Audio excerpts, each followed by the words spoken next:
भोपाल में आईएएस संतोष वर्मा के खिलाफ ब्राह्मण समाज सड़कों पर उतर आया है। मध्य प्रदेश के मुखिया सीएम डॉक्टर मोहन यादव ने आज इंदौर के विकास कार्यों की समीक्षा की है और हमेशा अपने विवादित बयान से सुर्खियों में रहने वाले मंत्री विजय शाह एक बार फिर सुर्खियों में आ गए हैं। रीवा और सतना जिले में सीमा पर स्थित डेगराहट उपार्जन समिति केंद्र इन दिनों चर्चा का विषय बना हुआ है। क्या है पूरा मामला, विस्तार से बताएंगे। और वहीं आपको बता दें कि सतना जिला अस्पताल से सामने आई एक तस्वीर स्वास्थ्य व्यवस्था की पोल खोलती है और इंसानियत को भी शर्मसार करती है। और आज दिन भर क्या कुछ हुआ है आपके मध्य प्रदेश में, इसकी जानकारी आपके ही शहर के रिपोर्टर देने वाले हैं। देख लीजिए इन रिपोर्ट में। मध्य प्रदेश की राजधानी भोपाल में आईएएस अधिकारी संतोष वर्मा के खिलाफ ब्राह्मण समाज जो है वह विरोध कर रहा है। आप देखिए, मध्य प्रदेश की राजधानी भोपाल में आईएएस संतोष वर्मा के खिलाफ ब्राह्मण समाज सड़कों पर उतरे हैं। बड़ी संख्या में समाज के लोगों द्वारा प्रदर्शन किया गया। ब्राह्मण समाज के लोग मुख्यमंत्री निवास तक मार्च करते चले गए, लेकिन पुलिस ने उनको रोक लिया। आक्रोश बढ़ा तो पुलिस ने वाटर कैनन का इस्तेमाल किया और कई लोगों को गिरफ्तार भी किया।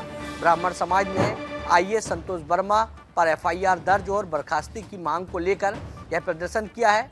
बता दें कि संतोष वर्मा ने ब्राह्मण समाज की बेटियों पर विवादित बयान दिया था, जिसके बाद लगातार ब्राह्मण समाज आक्रोश पर दिखाई दे रहा है। ब्राह्मण समाज के लोग का साफ तौर पर कहना है कि जब तक संतोष वर्मा पर एफआईआर नहीं होती, जब तक संतोष वर्मा को बर्खास्त नहीं किया जाता, इसी प्रकार ब्राह्मण समाज के लोग सड़कों पर आके विरोध प्रदर्शन करते रहेंगे। मध्य प्रदेश में इन दिनों किसान धान खरीदी केंद्रों पर पहुंचकर अपनी धान की फसल को बेच रहे हैं। इस बीच मध्य प्रदेश के रीवा और सतना जिले की सीमावर्ती पर बसा डेगराहट, जहां पर किसानों को तमाम व्यवस्थाएं दी जा रही है और सुविधाओं का भी लाभ किसानों को मिल पा रहा है। मध्य प्रदेश के रीवा और सतना जिले की सीमा पर स्थित डेगराहट उपार्जन समिति इन दिनों चर्चा का विषय बनी हुई है। चर्चा इस बात की है कि यहाँ धान खरीदी के दौरान किसानों की सुविधाओं को प्राथमिकता दी जा रही है। समिति प्रबंधन के द्वारा परिसर में रात के समय अलाव की व्यवस्था की गई है। इतना ही नहीं, समिति की ओर से जरूरतमंद किसानों को कंबल भी वितरित किए जा रहे हैं, जो मानवता और सेवा भाव की एक मिसाल पेश करते हैं। धान खरीदी के लिए यहाँ मशीनरी व्यवस्था भी दुरुस्त की गई है। भारी संख्या में किसान दिन से लेकर रात तक अपनी फसल लेकर समिति के केंद्र पहुंच रहे हैं। तो कुल मिलाकर डेगराहट समिति ने ये सिद्ध कर दिया कि अगर इच्छा शक्ति हो तो कम संसाधनों में भी किसानों का सम्मान और किसानों को सुविधाएं दी जा सकती है। हमेशा अपने विवादित बयानों से सुर्खियों में रहने वाले मंत्री विजय शाह इस बार फिर एक बयान से सुर्खियों में आए हैं।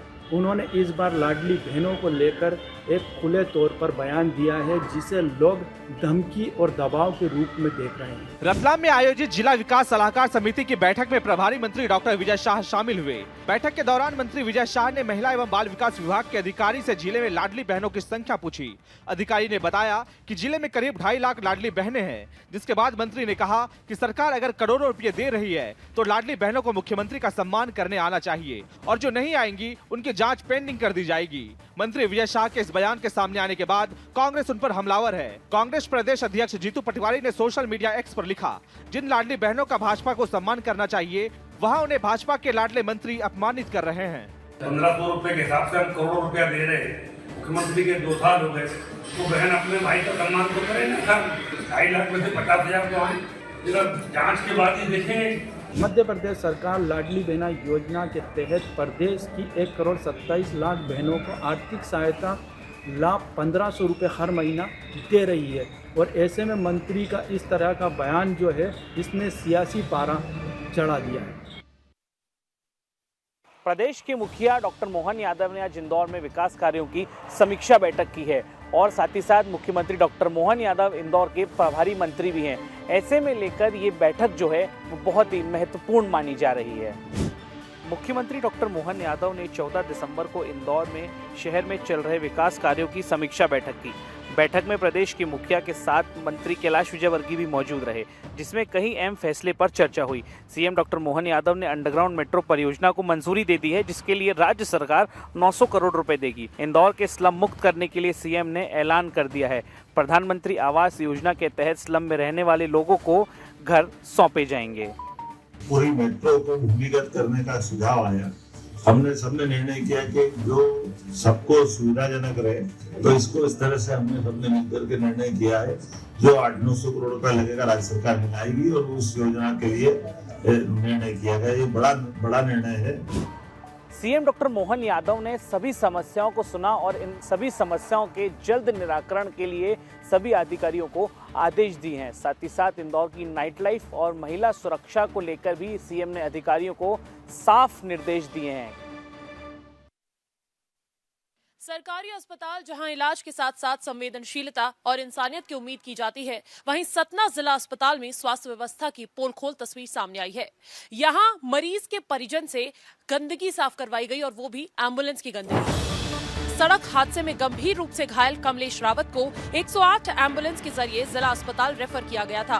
दुर्घटना में मरीज का पैर टूट गया था।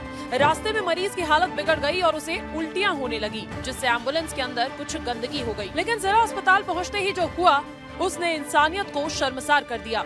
अस्पताल के मुख्य गेट पर एम्बुलेंस चालक ने संवेदनहीनता की सारी हदें पार करते हुए घायल मरीज की पत्नी से ही एम्बुलेंस की गंदगी साफ करवा दी।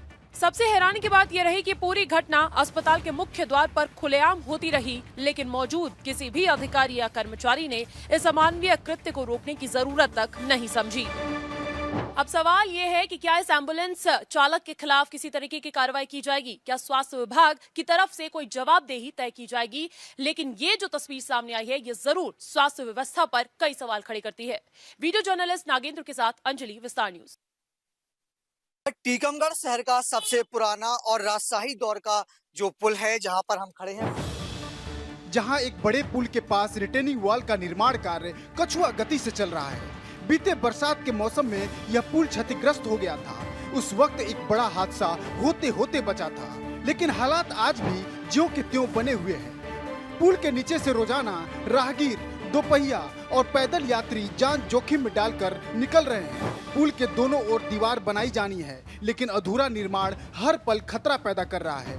स्थानीय लोगों का कहना है कि ऊपर से मिट्टी और मलबा कभी भी गिर सकता है, जिससे बड़ा हादसा हो सकता है। साथ ही पूरे दिन निर्माण स्थल से धूल उड़ती रहती है, जिससे लोगों को सांस लेने में भी परेशानी हो रही है। हमेशा यही एक आश्वासन मिलता है कि काम प्रगति पे है, काम चल रहा है और काम हो जाएगा। जनता के पैसे से बने प्रोजेक्ट अगर खंडहर होने लगे तो लापरवाही सहित तमाम सवाल खड़े होते हैं। ताजा मामला मऊगंज से आया है, जहां पर विधायक निधि से बनाए गए जिम सेंटर की हालत जो है वो बेहद खराब है और अब वो खंडहर होने लगे हैं। तस्वीरें हैं मऊगंज की, जहां विधायक निधि से लाखों रुपए खर्च कर एक आधुनिक जिम सेंटर बनाया गया था। कभी युवाओं की फिटनेस का केंद्र रहा यह जिम अब पूरी तरह बंद है और अब एक खंडहर में तब्दील हो चुका है। टूटी हुई मशीनें, उगी हुई झाड़ियां और चारों तरफ पसरा सन्नाटा प्रशासनिक उदासीनता की खुली गवाही दे रहा है। सबसे चौंकाने वाली बात यह है कि यह जिम किसी आम इलाके में नहीं बल्कि वीआईपी जोन में स्थित है, लेकिन ना तो मरम्मत कराई गई, ना ही सुरक्षा की कोई ठोस व्यवस्था बनाई गई। अब सवाल ये उठता है कि वीआईपी एरिया पर बने ये जिम सेंटरों की अगर ये हालत ये है तो शहर के अलग अलग जगह क्या हालत होगी। और 2 साल से ये जिम सेंटर जिस तरह खराब और खंडहर पड़े हुए हैं, तो इससे सवाल खड़े होते हैं। बड़वानी शहर में विकास कार्य लोगों के लिए राहत नहीं बल्कि मुसीबत बनता जा रहा है। सीवरेज लाइन डालने के दौरान पेयजल की मुख्य पाइपलाइन टूट गई, लेकिन 5 दिन बीत जाने के बाद भी पानी की सप्लाई बहाल नहीं हो सकी। ये तस्वीर बड़वानी शहर के झंडा चौक की है। यहाँ सीवरेज लाइन डालने के दौरान जल्दबाजी में खुदाई की गई और इसी दौरान करीब 15 फीट लंबी पेयजल पाइपलाइन टूट गई। इस घटना के बाद से तुलसीदास मार्ग, नीमपुरा, रानीपुरा, लक्ष्मी मंदिर क्षेत्र और राजेंद्र मार्ग सहित सैकड़ों घरों में लगातार 5वें दिन भी नलों में पानी नहीं आया।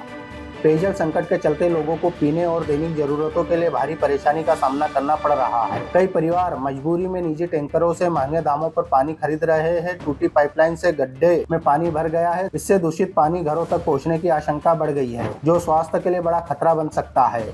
मौके पर पहुंचे सीवरेज निर्माण कंपनी के मैनेजर दीपेंद्र सिंह ने टूटी पाइपलाइन जोड़ने का आश्वासन दिया।